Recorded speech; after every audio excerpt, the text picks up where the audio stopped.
मैं सदा Gupta from Ravindra international school. आज हम लेकर आए हैं कक्षा 10 हिंदी की कृतिका भाग 2 का पाठ 2 जॉर्ज पंचम की नाक। अब यहाँ पर आप ये आश्चर्यजनक होंगे कि जॉर्ज पंचम की नाक क्या है। ये इसके लेखक है, सबसे पहले मैं बताती हूँ, इसके लेखक है कमलेश्वर। इन्होंने ये व्यंग्यात्मक मतलब हंसी मजाक के रूप में एक व्यंग्य मतलब ताना कसा है इन्होंने किस पे कि जब हम आजादी की हुकूमत मतलब आजाद अंग्रेजों से जब हम आजाद हो गए, इसके बाद भी हमारे ऊपर उनकी हुकूमत किस तरह से कुछ लोगों के दिमाग में किस तरह से उनके अंदर बैठी हुई है।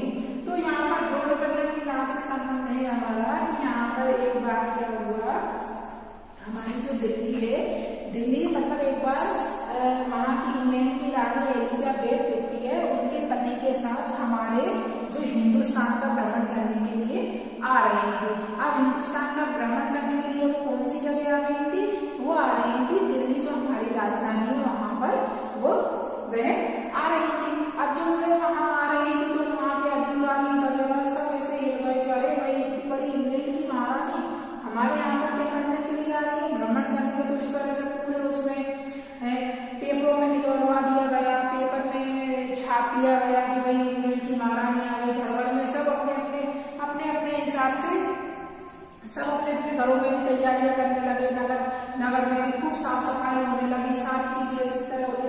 लेकिन अब यहाँ पर एक बात आकर यहाँ पर उठी कि भाई जो वहां पर इंडिया गेट के पास में एक जो लाड जिसे बोलते हैं खम्भा, जिस पर किसी मूर्ति बनी हुई थी, इसका स्टेचू बना हुआ था जॉर्ज पंचम का।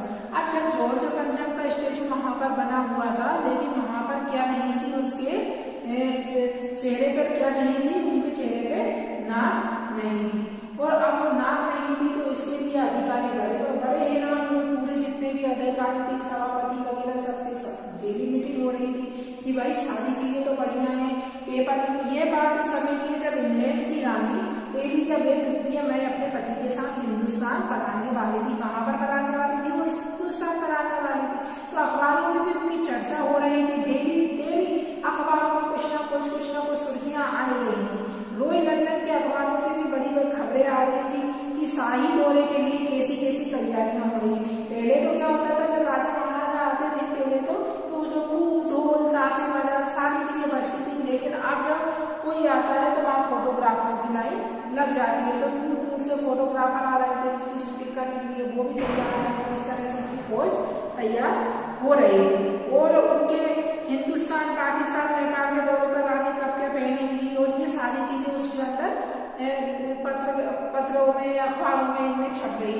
सेक्रेटरी और साहिब वहां की दौरा करने वाला था। और मतलब ये सारी पूरी जितनी भी वो तैयारियां कर रहे थे, एक बार जो उनका सेक्रेटरी था वो इसके दौरे पर आने वाला था कि क्या तैयारियां हुई है, तैयारियां अच्छी चल रही है, नहीं चल रही है, किस तरह से क्या हुआ। इसलिए इंग्लैंड के अखबारों की कतरनों में हिंदुस्तानी अखबारों में दूसरे दिन चिपकी नजर आती थी। रानी एक ऐसा हल्के नीले रंग का सूट बनवाया जिसका लेस भी कपड़ा हिंदुस्तान से मंगवाया गया है। करीब 400 पाउंड खर्चा उस सूट पर आया। कितने पाउंड खर्चा आया उस सूट पर? 400 पाउंड खर्चा उस सूट पर आया। रानी एलिजाबेथ की जन्म पत्री भी छपी। और अखबारों में क्या क्या छपा, उसके पहनने का पहनावा के बारे में, उनके जहाँ पर जो खाना बनाते थे उनके बारे में तक पेपर में अखबारों में सुर्खियों में वही बात थी किसकी, एलिजाबेथ की। तो उनकी जन्म पत्री तक उसमें छपे, प्रिंस फिलिप के कारनामे छपे, और नौकर बावर्ची सारे मतलब सब लोगों के बारे में वो अखबार में सुर्खियां निकलती थी। डेली अखबारों में यही चर्चाएं रहती थी। तो और ये इन खबरों से हिंदुस्तान में सनसनी फैल रही थी। राजधानी में क्या मचा हुआ था, तहलका मचा हुआ था। जो रानी 5000 रुपए का रेशमी सूट पहनकर पलाम के हवाई अड्डे पर उतरेंगी। कौन से हवाई अड्डे पर उतरेंगी रानी? पालाम के हवाई अड्डे पर रानी उतरेंगी। कितने हजार का सूट पहनकर उतरेंगी? 5000 का सूट पहनकर उतरेंगी। तो बहुत कुछ होना चाहिए। इसके बावर्ची पहले महायुद्ध में जान हथेली पर लेकर लड़ चुके हैं और 700 में क्या कहने, और वे रानी दिल्ली आ रही है। तो इस तरह की उनकी बहुत सारी चर्चाएं अखबार में हो रही थी। करिश्मा तो ये था कि किसी ने किसी से नहीं कहा, किसी ने किसी को नहीं देखा, पर सड़कें जवान हो गई थी। मतलब सड़कें साफ सुथरी और मतलब एक तरह से नई अच्छी हरियाली वगैरह पूरी सड़कों में बहुत रौनक दिखाई दे रही थी। तो सारी लेकिन एक बड़ी मुश्किल पेश थी कि वहां की जो जॉर्ज पंचम की नाक है, नई दिल्ली में सब कुछ था, सब कुछ होता था, पर न जाने क्या जॉर्ज पंचम की नाक बड़ी मुसीबत में थी। अब वहां पर जो जॉर्ज पंचम की जो नाक थी, अब उसके बारे में मीटिंग होना शुरू हुई। अब सब लोग इसलिए परेशान थे कि यहाँ पर जो जॉर्ज पंचम की जो नाक खंभे पर जो उनकी वो लगी हुई है, उसकी नाक कैसे लगाई जाए। ये तो अब ये नाक लगाने का भी क्या था यहाँ पर, ये नाक लगाने से मतलब है हमारी जो उनको अपने जो हिंदुस्तान की नाक बचाना था। इसके कारण उन्होंने यहाँ पर व्यंग्यात्मक लिखा है।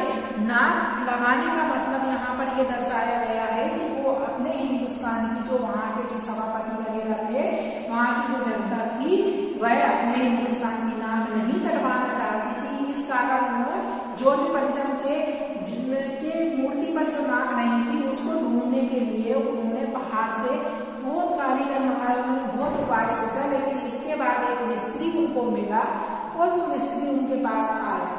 अब जैसे ही वो मिस्त्री उनके पास आया तो उसने क्या, वो बेचारा पैसों का मारा था, क्योंकि उसको तो पैसे चाहिए थे, काम को बहुत अच्छा करता था, लेकिन उसको पैसे की बहुत ज्यादा जरूरत थी। बहुत जरूरत होने के कारण उसने पहले जितने भी सभासदी जो सभा उसमें बैठे हुए थे, उन्होंने सबकी तरफ देखा।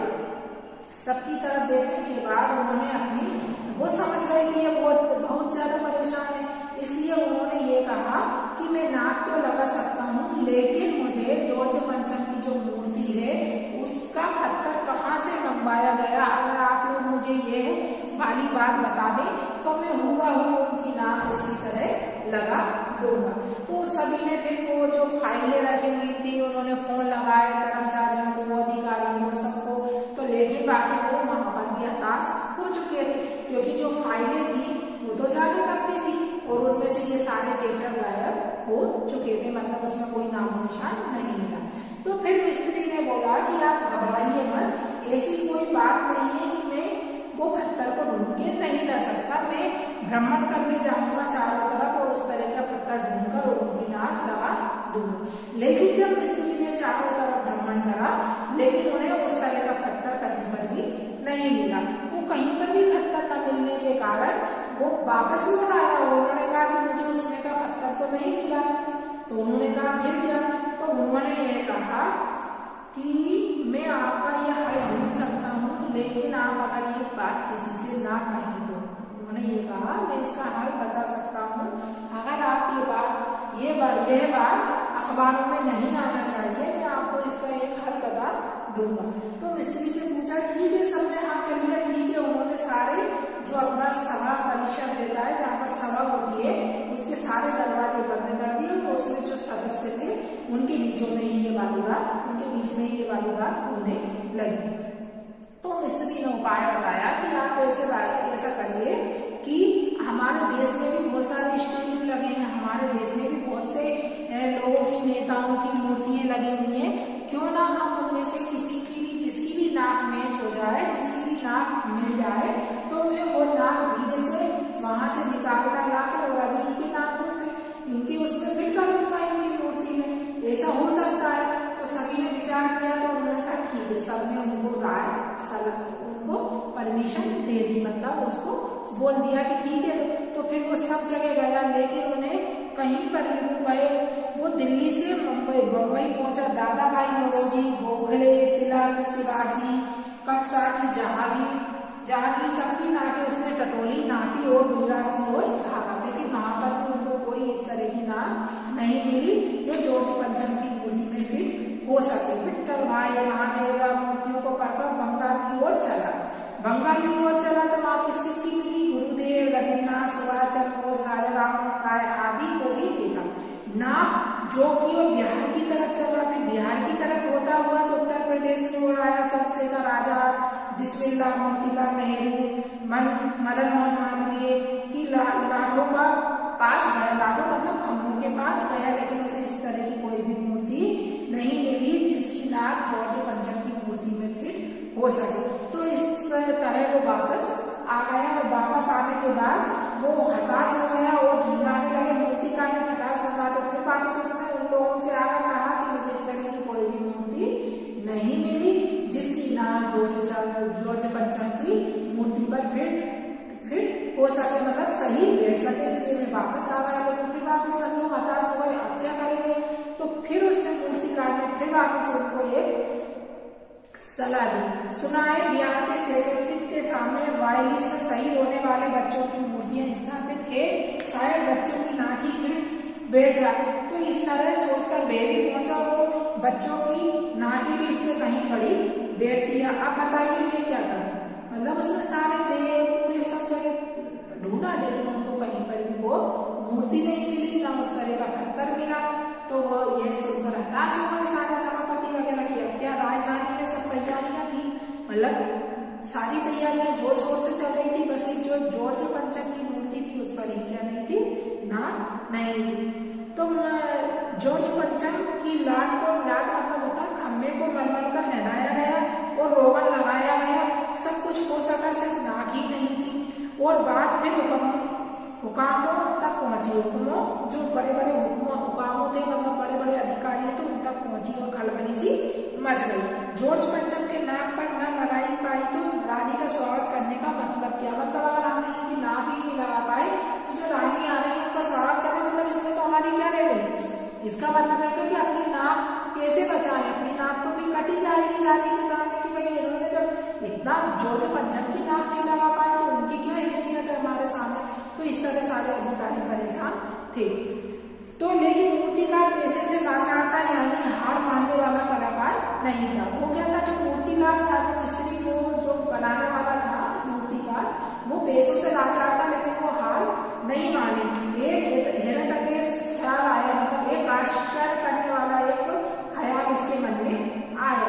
पर जिस कमरे में कमेटी बैठी हुई थी उसके दरवाजे फिर बंद हुए, मतलब उसने वापस वो दरवाजे बंद करने के बाद फिर उन्होंने बताया कि मेरी नई योजना पेशों की नाक लगाना बहुत जरूरी है। तो मेरी राय है कि 40 करोड़ में से कोई एक जिंदा नाक काट कर लगा दी जाए, मतलब इतनी हमारे उसमें 40 करोड़ जनता है, इनमें से क्या है कि किसी एक की नाक काट कर जिंदा नाक उस पर लगा दिया जाए। लेकिन बाकी ये सारी बातें सुनकर सब हैरान हो गए कि ऐसे कैसे हो सकता है कि अपन किसी की जिंदा नाक लगा सकते हैं क्या। तो मिनटों की खामोशी के बाद सभापति ने सबकी तरफ देखा, सबको परेशान देखकर मूर्तिकार कुछ अचकचाया और धीरे से बोला, आप लोग क्यों घबराते हो, मैं हूं ना, मतलब आप लोग क्यों घबरा रहे हो, ये सारी जिम्मेदारी मेरे ऊपर छोड़ दीजिए। और खाना खुशी और मूर्तिकार को क्या कर दिया, उन्होंने इजाजत दे दी। अब इजाजत देने के बाद दूसरे दिन जो अखबारों में सिर्फ इतना छपा कि नाक का मामला हल हो गया, नाक का जो मसला था वो हल हो गया और राजपथ पर इंडिया गेट के पास वाली जॉर्ज पंचम की लॉर्ड के नाक लग रही है, मतलब जो लॉर्ड था, जो खंबा था जॉर्ज पंचम का, उस पर क्या लगाने की तैयारी हो गई है, नाक लगाई जा रही है। नाक लगने से पहले फिर हथियार बंद पहरेदारों की सेना थी, हथियार बंद मतलब हथियार लेके वहां पर बहुत सारे जो वो थे सिपाही वगैरह उनको खड़ा कर दिया गया।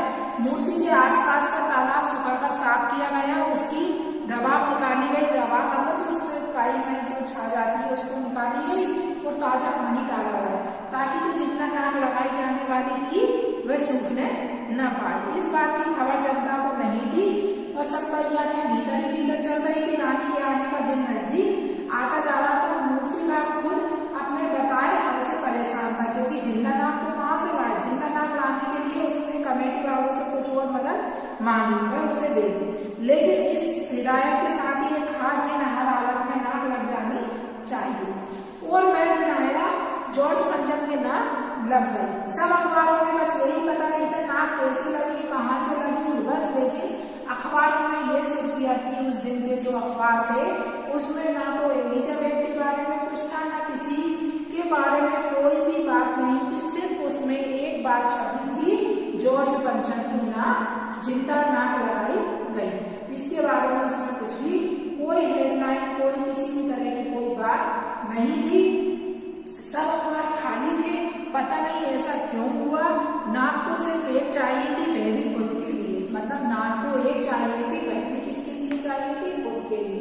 लेकिन यहाँ पर ये साबित होता है, कमलेश्वर नाथ ये बोलते हैं कि यहाँ पर ये जो व्यंग कहा गया है वो कहा गया है सिर्फ हम जो हमारे नाक बचाना, मतलब हमारे जो मान सम्मान की बात होती है उसके बारे में। हमारे समाज में नाक इज्जत का प्रतीक मानी जाती है, और इतना ही नहीं, नाक से जुड़े अनेक मुहावरे थे। हमारे हिंदी में बहुत सारे मुहावरे प्रचलित है, आपने सुना होगा, नाक कटना मतलब अपनी इज्जत को खो देना है, नाक कटना मतलब किसी की इज्जत को उतार देना, इस तरह मुहावरे का। तो इस तरह से यहाँ पर जॉर्ज पंचम की नाक के माध्यम से यहाँ पर यह व्यक्त किया गया है कि हम हिंदुस्तानी कुछ भी हो, लेकिन अपनी नाक बचाने के लिए हम कुछ भी कर सकते हैं। तो यही इसी के साथ मेरा ये पाठ समाप्त होता है। अगर आपको इसमें कोई परेशानी आती है तो आप मुझसे पूछ सकते हैं। जय हिंद, जय भारत।